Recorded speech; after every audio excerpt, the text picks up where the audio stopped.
La réponse, à mon avis, c'est non. Pourquoi? D'abord parce que la cirrhose, ça n'est pas toujours lié à l'alcool.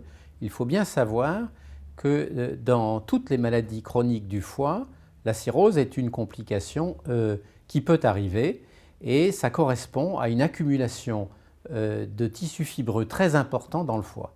Donc l'alcool peut donner une cirrhose, certes, mais les hépatites virales, en particulier B et C, peuvent donner aussi une cirrhose, mais ce que j'appelle la stéatopathie nutritionnelle, c'est-à-dire le foie gras, eh bien de la même façon peut donner aussi une cirrhose.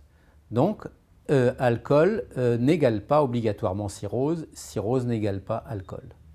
Par ailleurs, les personnes qui consomment trop d'alcool ne développent pas obligatoirement une cirrhose parce qu'il faut des facteurs associés.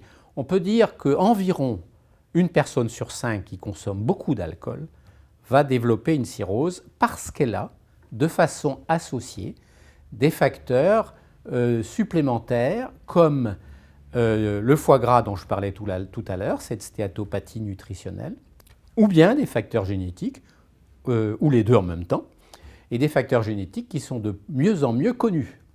Donc, l'alcool, ça n'est pas égal cirrhose, c'est plus complexe que cela. Par ailleurs, la consommation excessive d'alcool ne donne pas qu'une cirrhose. Elle a une toxicité sur pratiquement tous les organes. On ne voit pas d'ailleurs pourquoi ça se concentrerait uniquement sur le foie.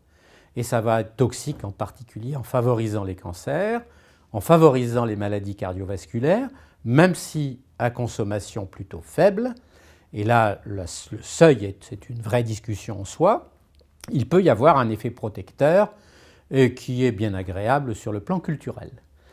Enfin, l'alcool a surtout, quand on parle d'alcoolisme, il y a la notion de dépendance et de toxicité cérébrale, dépendance que l'on voit souvent sur le plan physique, avec la personne qui tremble, la description de Zola, mais surtout et beaucoup plus souvent la dépendance psychique, c'est-à-dire la personne est dans une situation où elle n'est pas sollicitée, ne va pas forcément consommer beaucoup, et puis, dans certains contextes, elle va replonger.